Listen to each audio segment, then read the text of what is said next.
श्रीलिंगेश्वर पीठर रास्ता अवस्था अति दयनीय मरामती दाबी कले अंचलवासी।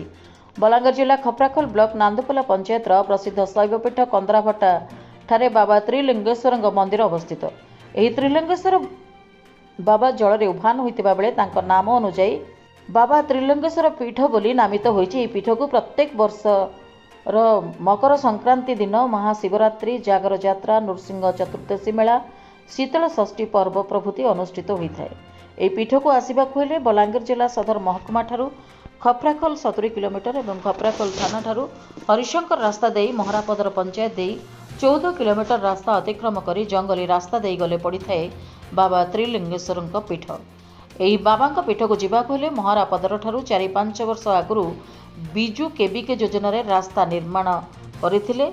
सही रास्ता दे जीवा आसिवा करिया को पड़ी था। ताहा मध्य 1 वर्ष हो गलानी। रास्ता रे बड़ बड़ गात मध्य हो गलानी।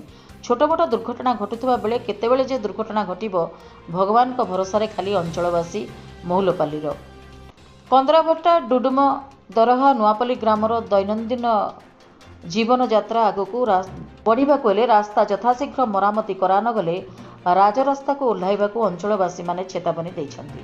एही पीठ को दैनंदिन हजार हजार श्रद्धालु बणभोजी होमयज्ञ पर्यटकों को मनमुग्ध आकर्षित करिथाए एवं एही मंदिर दे बही जाइतुवा झरणार पानी रे स्नान कले जादू, काछु, पाणीकंदा विभिन्न रोग भल होइथाए बोली पूर्वपुरुष मानकठु शुणिबाकु मिले। एही मंदिर को परिचालना पई बाबा त्रिलिंगेश्वर जल महादेव संक्रांति कमिटी अंचलवासी गठन करिसंती। देखिबाकु बाकी रहिला अंचलवासी स्वप्न रास्ता केबे शीघ्र मरामती हेबो एवं लोक माने सुरुखुरी रे बाबा दर्शन करने को जाई परिबे। बलांगीर जिलूर बसंत मेहर रिपोर्ट, जन अधिकार लाइव।